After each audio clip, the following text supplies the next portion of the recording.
On a rain-soaked autumn day in 9 CE, three of Rome's finest legions marched into the misty depths of Germania's Teutoburg forest, their iron-shod boots squelching through mud, their eagles gleaming dully in the filtered light. They would never march out. Led by a proud Roman governor who trusted the wrong man, they were walking into the most masterfully executed trap in military history. A devastating ambush that would halt the mighty Roman Empire's expansion, redraw the map of Europe, and change the course of Western civilization. In the annals of military history, few betrayals have been as complete, few defeats as total as what transpired in those dark woods.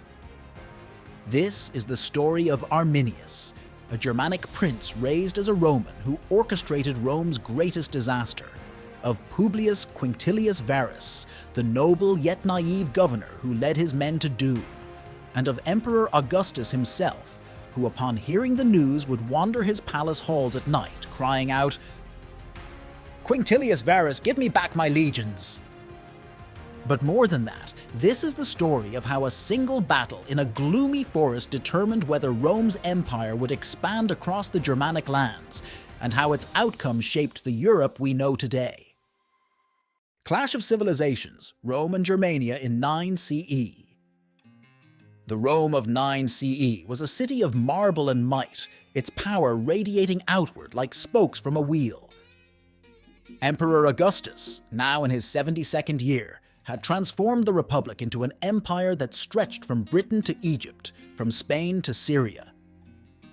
Each morning he would study reports from his governors while gazing at a map of the known world, a world that was increasingly becoming Roman. But there, at the empire's northern edge, lay a shadow that refused to fade: Germania. Beyond the Rhine River's steady waters lay a world as alien to Roman sensibilities as the dark side of the moon. While Romans built their straight roads and ordered cities, the Germanic tribes moved like smoke through ancient forests, living in scattered settlements amid vast expanses of bog and woodland. They followed no single king, paid homage to no distant emperor. Their warriors fought not in disciplined ranks but in fierce familial war bands, each man swearing blood oaths to his chieftain. To Roman eyes, they were barbarians. To themselves, they were the free people of the north. Into this clash of civilizations stepped a young prince of the Cherushi tribe, barely 25 years old, with flames of ambition burning in his eyes. Arminius, or Herman as his own people called him, had been sent to Rome as a diplomatic hostage in his youth, a common practice meant to ensure his tribe's good behavior. But Rome had made a fatal mistake. They had educated him too well. In the empire's military academies, he learned not just Latin and Greek, but the art of Roman warfare. He studied their tactics, their weaknesses, their pride. He earned Roman citizenship, commanded Roman auxiliary troops, and gained the trust of Rome's highest officials. All the while, behind his carefully cultivated Roman manner, he nursed a secret loyalty to his native forests. The Germanic wilderness was changing. Roman traders crossed the Rhine with their wines and fine pottery, their coins and crafted goods. Roman tax collectors followed, then Roman judges, then Roman laws. The old ways were being squeezed out, one decree at a time. In drinking halls and sacred groves, the tribal chiefs muttered and cursed. They watched their sons adopt Roman fashions, their daughters marry Roman officers. But none yet dared to act, none except Arminius, who saw in this simmering discontent the seeds of revolution. Meanwhile, in his villa overlooking Rome, Publius Quinctilius Varus prepared for his new appointment as governor of Germania. A nobleman of the old school, connected to the imperial family through marriage, he had successfully governed Syria, extracting considerable wealth from that prosperous province. Augustus trusted him to do the same in Germania, to transform these troublesome forests into a proper Roman province, complete with taxes, courts, and civilized behavior. Varus was a capable administrator, but had one fatal flaw. He could not imagine that a man who spoke perfect Latin, who dined at Roman tables and commanded Roman troops, could be anything but Roman at heart. As autumn approached in 9 CE, these forces, Roman ambition, Germanic resentment, and one man's burning vision, were about to collide in the shadows of an ancient forest. The stage was set for a battle that would shake an empire to its foundations and alter the course of European history forever. The perfect deception, Arminius' betrayal, and the fall of Roman legions. In the summer of 9 CE, Arminius dined at Governor Varus's table in the Roman settlement of Vetera.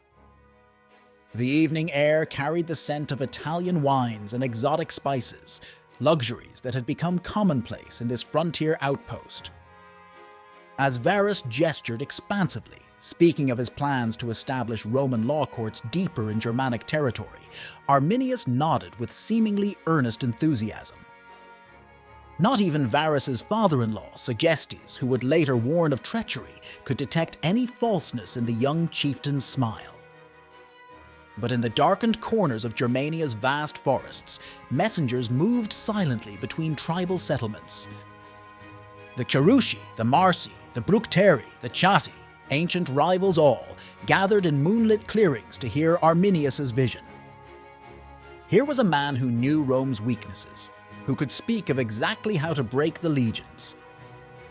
He described in detail the Roman army's rigid marching formations, how they could be split and isolated in difficult terrain. His knowledge of Roman military tactics was unprecedented among the Germanic peoples, and his charisma undeniable. One by one, the tribal chiefs pledged their warriors to his cause. The plan Arminius crafted was a masterwork of military deception. He fabricated reports of a tribal uprising in the north, knowing that Varus would feel compelled to respond with military force. The timing was precise, late summer, when the leaves were still thick enough to conceal thousands of warriors, but just before the autumn rains would turn the forest paths to treacherous mud.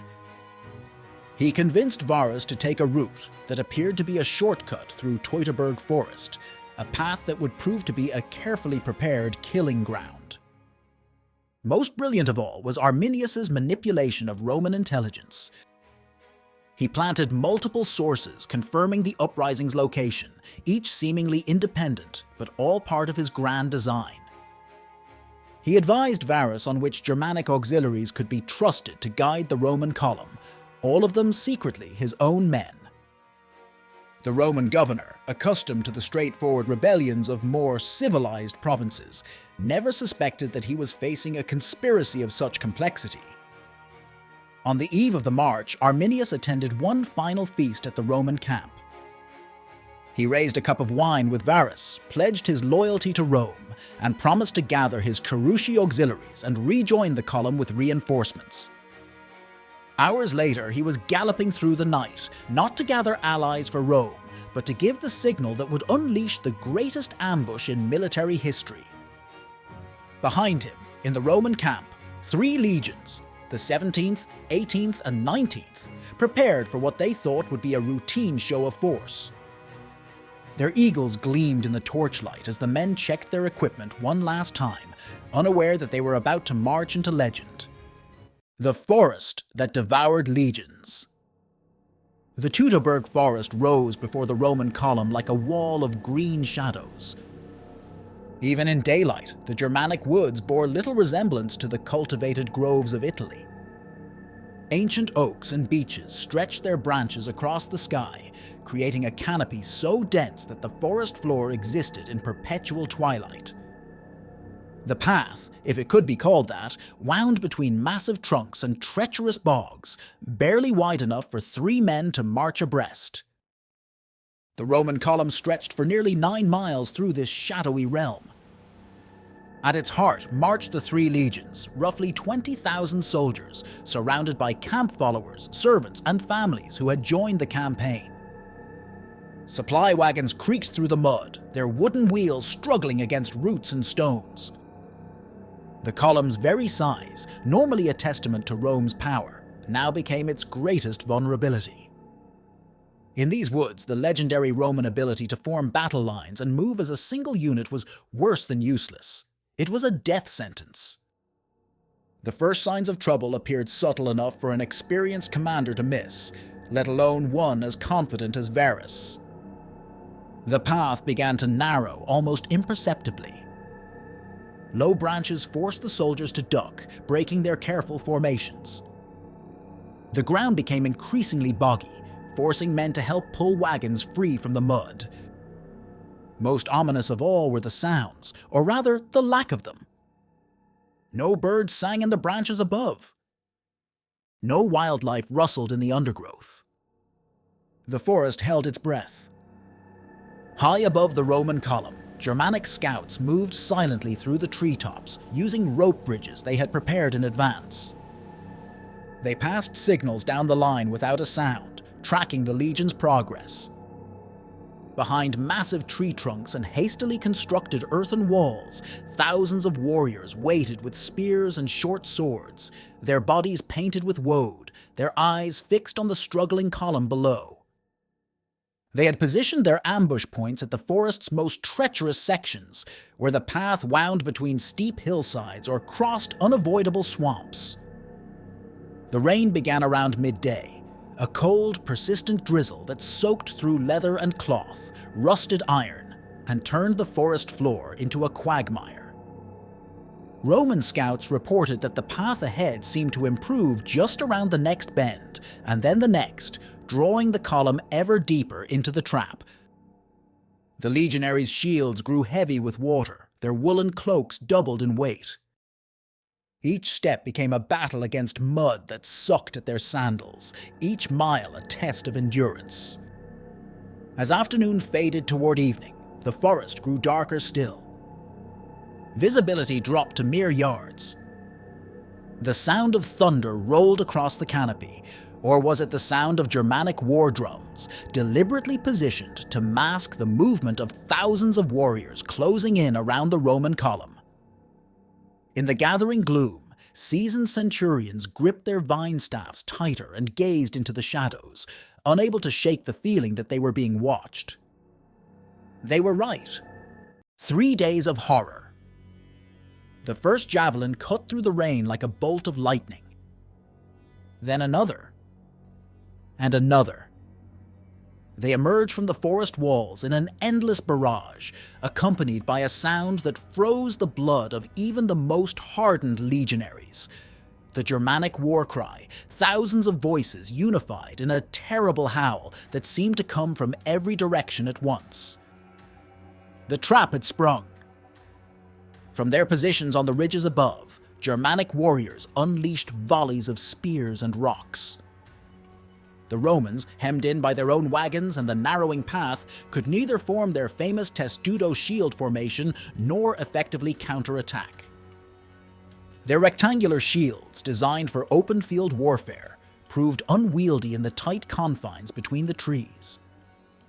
The carefully planned Roman marching order transformed into their worst nightmare. The entire column became a compressed mass of panic and confusion. As night fell on that first day, the Romans attempted to establish a fortified camp on a forested hill. With decades of military discipline behind them, they began to dig trenches and raise ramparts, even as arrows continued to rain down. But the ground, sodden from the constant rain, refused to hold. The earthen walls collapsed as quickly as they were built. Throughout the night, Germanic warriors kept the Romans awake with relentless harassment attacks, their war cries echoing through the darkness. Exhausted men dozed standing up, leaning on their spears, jumping at every sound from the impenetrable forest around them. Dawn of the second day brought no relief. The Romans abandoned their heavy wagons and unnecessary equipment, forming a tighter column in a desperate bid to break free of the forest.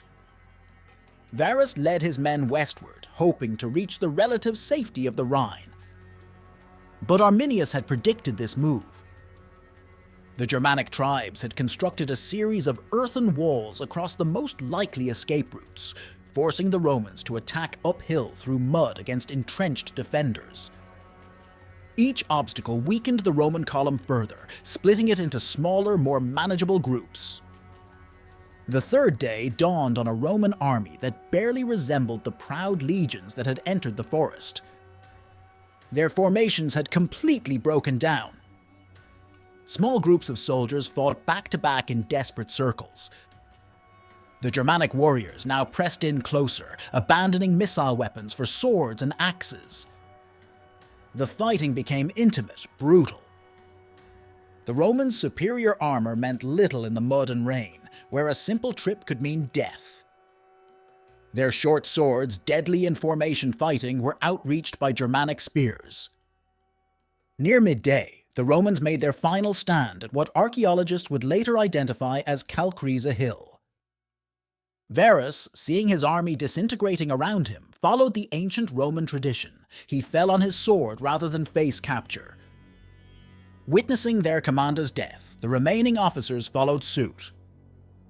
The Germanic warriors closed in for the kill, their initial war cries now replaced by the methodical work of warriors who knew they had won. By sunset, the forest floor was littered with Roman military equipment, much of which would lie undisturbed for nearly 2,000 years. Of the 3 legions that entered Teutoburg forest, not a single organized unit survived. A few individual soldiers managed to break through to Roman territory, carrying with them tales of horror that would become legend. The Germanic tribes had achieved what no other force had managed in generations. They had completely destroyed 3 entire Roman legions, forever ending Rome's ambitions of conquering Germania. Aftermath and legacy of the Battle of Teutoburg Forest. 6 years after the battle, another Roman army marched into Teutoburg Forest. Led by Germanicus, Augustus's nephew, they came to recover what remained of the lost legions. The sight that greeted them haunted the empire's collective memory for generations. Bleached bones lay scattered across the forest floor.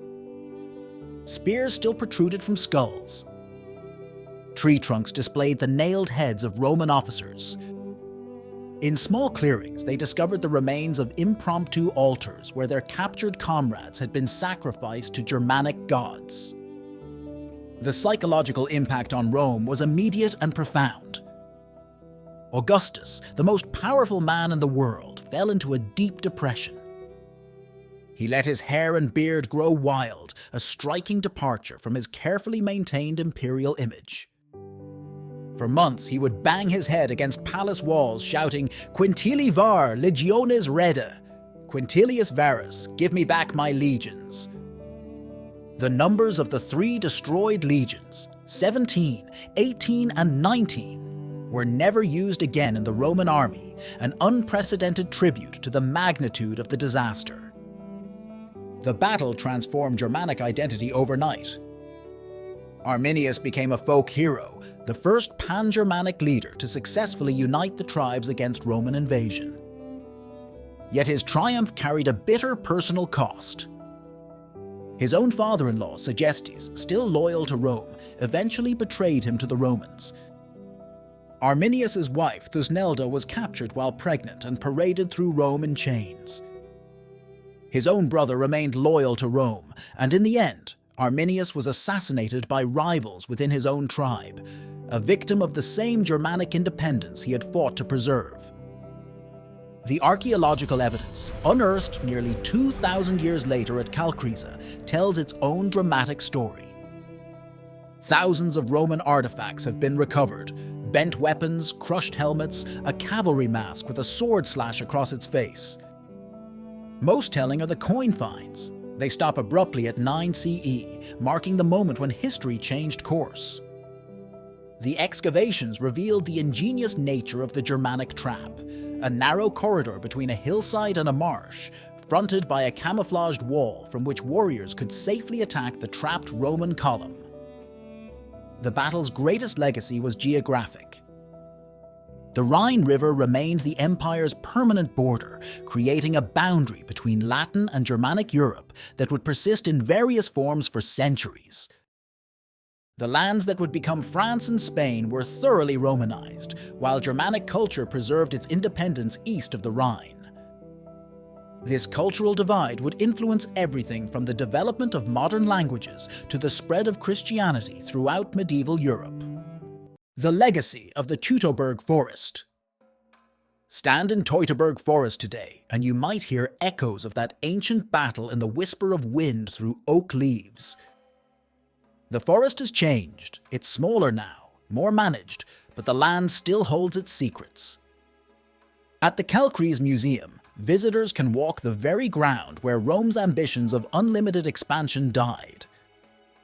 A stark metal wall cuts through the landscape, marking the Germanic defensive line, its rust-red surface a reminder of the blood spilled here 2 millennia ago. The battle revolutionized military thinking about asymmetric warfare. Arminius's strategy, using intimate knowledge of an enemy's weaknesses, choosing favorable terrain, and employing deception, became a blueprint for resistance movements throughout history. 2,000 years later, military academies still study the Battle of Teutoburg Forest as a masterclass in tactical innovation.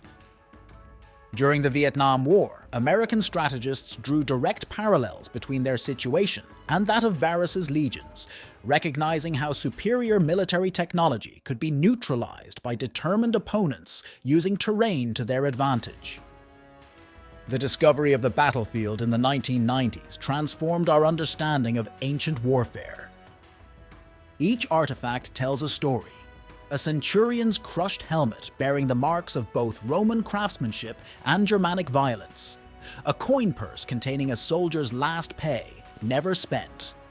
A cavalry officer's decorative mask, slashed and discarded, its empty eyes still seeming to witness that terrible day. Modern archaeological techniques have revealed details that even the Roman historians missed. The sophisticated engineering of Germanic fortifications, the precise orchestration of the ambush, the desperate last stands of surrounded Roman units. But perhaps the battle's most profound legacy lies in what never happened. Had Varus's legions succeeded, the Latin language might have extended to the Baltic Sea. Christianity might have spread differently through northern Europe. The Germanic tribes might have been Romanized like the Gauls, fundamentally altering the cultural makeup of medieval Europe. Instead, the Rhine became more than a river. It became a boundary between worldviews, between Latin and Germanic Europe, a divide whose consequences would ripple through the centuries in ways that even Arminius could not have imagined. Today, the battle serves as a reminder that history often turns on unlikely moments, when pride meets preparation, when civilization confronts its own assumptions, when the established order faces those it underestimated. In the end, 3 legions vanished into the misty depths of a Germanic forest, and with them vanished Rome's dreams of unlimited expansion. But what emerged from that forest was something new. A permanent boundary between 2 worlds, a cultural frontier that would shape European civilization for the next 2,000 years. The eagles of the lost legions were never recovered. They remain lost to history, perhaps buried in the forest soil, perhaps carried off as trophies to now-forgotten Germanic settlements. But their ghost still haunts these woods, a reminder that even the mightiest empires can be humbled when they venture too far into unfamiliar forests.